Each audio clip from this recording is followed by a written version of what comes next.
Red जब चल रहा था उस समय उच्च पुलिस अधिकारी आए और उन्होंने आके ईडी के ऑफिसर्स से अपना वेरिफिकेशन मांगा, अपना आईडी मांगा, जो कि स्वाभाविक है कि ऑथेंटिक रेड हो रहा है कि नहीं हो रहा है, ये जानने के लिए होता है। ईडी के अधिकारियों ने, जो हमने मीडिया में देखा कि उन्होंने अपने आइडेंटिफिकेशन कार्ड इत्यादि सब दिखाया, जो ऑथेंटिक डॉक्यूमेंट्स थे, रेड्स को पर्टेनिंग कि रेड करने के लिए उनके पास डॉक्यूमेंट्स है, वह भी दिखाया। और उसके बाद पीसफुली रेड चल रहा था कि अचानक ममता बनर्जी बंगाल पुलिस के साथ वहां पहुंच गई आईपैक के ऑफिस में, और खुद सबको धक्का देते हुए आईपैक के ऑफिस के प्रांगण के अंदर जहां रेड चल रहा था वहां वो स्वयं घुसी और उसके बाद वहां से फिजिकल डॉक्यूमेंट्स, कागज इत्यादि, इलेक्ट्रॉनिक एविडेंस जैसे पेन ड्राइव, लैपटॉप इत्यादि और भी कई तरह के एविडेंसेस को उन्होंने अपने साथ ले लिया। आप जरा चिंता करके देखिए, शायद ऐसे वाकयात, ऐसा मैं कहूंगा दृश्य हिंदी फिल्म में भी आपने नहीं देखा होगा कि कहीं सीबीआई या ईडी की रेड चल रही हो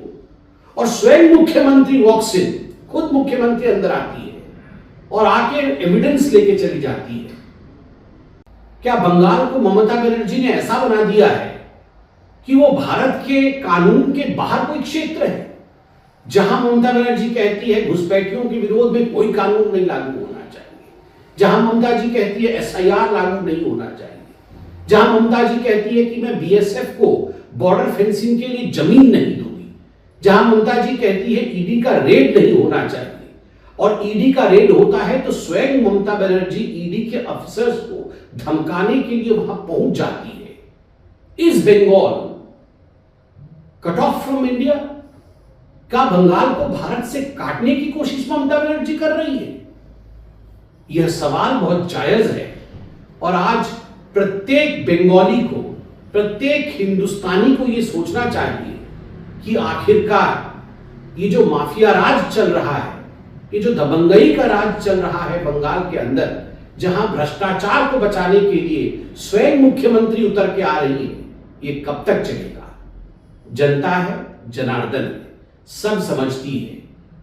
और जनता के मन में, जनता के मानस पटल पर भ्रष्टाचार के लिए कोई भी महत्व नहीं है। The public does not have any sympathy for corruption and the ones those who support corruption. So we are absolutely sure that in the days to come, the people of Bengal will resort to democratic means to answer to the anarchy of Mamata Banerjee. हम पूरी तरह से इस बात से वाकिफ हैं कि आने वाले दिनों में लोकतांत्रिक तरीके से बंगाल की जनता ममता बनर्जी का ये जो अराजक तरीका है राज करने का, उसके खिलाफ उठकर खड़ी होगी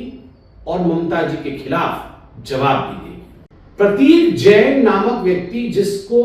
आईपैक का सारा आइडिया है, जो आईपैक चलाता है, आईपैक के प्रीमाइसेस में रेड होता है और आईपैक के प्रतीक जैन जी के घर में रेड होता है और दोनों ही जगह ममता बनर्जी व्यवधान करती है, इलेक्ट्रॉनिक और फिजिकल एविडेंस चुराती है और वहां से ले जाती है। बंगाल की पुलिस का